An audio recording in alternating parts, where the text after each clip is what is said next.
Hello, magandang araw. Ito po yung maganda Project Achiever. Napakabilis na complan sa Ride BNB. Ang kailangan mo lang, magkaroon ka ng 1,150 para maging beginner ka, then influencer achiever. Then hahanap lang ako ng apat. At yung apat na yon magiging beginner din, influencer at achiever. Dahil apat yan, magkakaroon agad akong 1,500. Then yung aking naging beginner, hahanap din ng apat. Ang mangyayari, makakakuha siya ng apat, kikita naman siya ng 1,500. Ano naman mangyayari sa akin?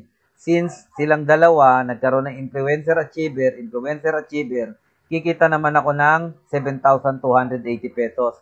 Take note, lahat lang sila nag-achiever. Siyempre, yung pangalawang batch ng invite, magkakaroon din ng invite. Kaya pag nagkaroon siya ng apat na invite, ang mangyayari po niyan, magkakaroon siya uli ng 1,500. Ang tanong, dito sa aking unang apat, magkano naman magiging kita nila? Magkakaroon sila ng 7,280 pesos. Ganun kaganda. Siyempre, yung pangatlong batch ng mga invite, under the line, down the line, naging 64 na sila, pero tiga-apat din yan. Magkakaroon ng apat yan, at magkakaroon din ng income na 1,500, yung tinatawag na third batch ng mga level ng invite. Ang maganda dyan, magkakaroon din 7,280 yung sinusundan niya dahil dito siya nanggaling.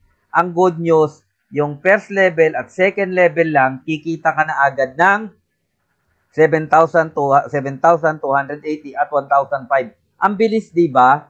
Naggali lang yan sa 1,150. At ang good news, pag meron ka ng ganyang kalaki, magkano yan? 8,780, pwede ka nang mag-level ng ambassador at tuloy-tuloy na yung income mo. Siyempre, lahat magle-level kasi meron ng 8,780, kaya meron akong 14,797 once na gumalaw yung aking tinatawag na second level na to.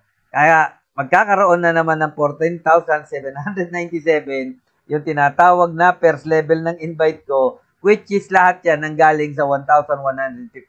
Itanong mo lang sa akin, napakadaling kumita sa Ride BNB. Basta ang gagawin mo, Project Achiever. Siguradong hindi to nakita ng upline mo, siguradong hindi mo nakita at pinakikita ko sa'yo. Kasi kung naituro yan ng upline mo, sana lahat ngayon kumikita na na may gate 20 mil. Magandang araw!